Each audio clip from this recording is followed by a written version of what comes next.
In this video, we will be discussing about Cisco's addition to STP. That means what are the network services Cisco has added to the spanning tree protocol. You see, STP, as we know, it keeps the loop free from the network, and also you see at what cost. It keeps the loop free at what cost, and that cost is exactly 50 seconds, which is long in terms of networking.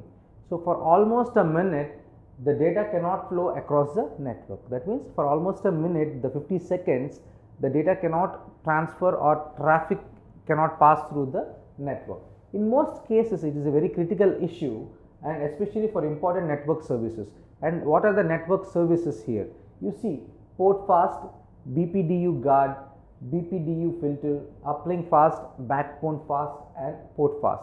Again you see here, these are very important here, so that we configure it on the switch so that the STP has some enhancements towards the network here.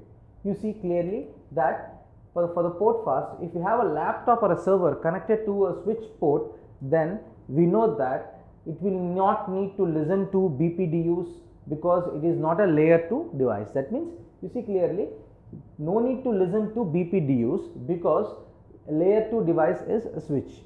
So they will not listen, or no need to listen to the BPDUs. So coming, it will not create loops because it has a single link to the layer 2. So here it will not create any loops. This port fast will not create any loops here because it has only a single link to the layer 2 device here. So therefore you can safely disable spanning tree on a switch, and it is very important to ensure that the ports are never configured with a STP enabled layer 2 device connected to them. That means you have to be very careful here that STP on such ports are disabled, and it is not enabled at all on the layer 2 device connected on them. That means think about the port security, how we configure the port security there.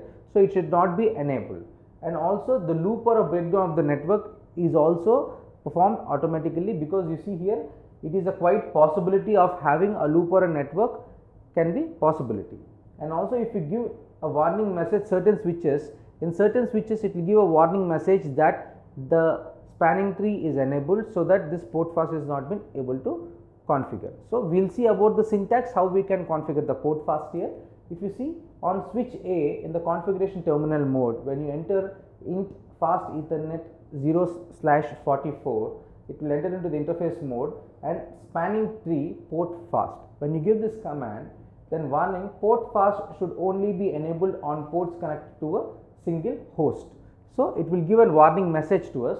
Then after giving a warning message, then we confirm enable. Then interface when port fast is enabled can cause temporary bridging loops. That means without having STP enabled, automatically we know that loops can be formed.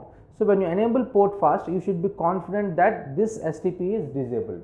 So you see you have after giving the information about the warning message, it will give a prompt stating port fast can be configured on fast ethernet 0/0, but you see the condition will only have effect on interface in a non-trunking mode. That means here on non-trunking mode, it will only have effect on the fast ethernet 0/44.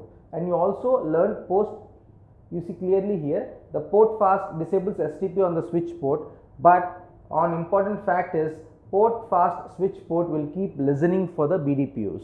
So it will start listening for the BDPUs, but it will discard it. So this is the importance of the port fast here.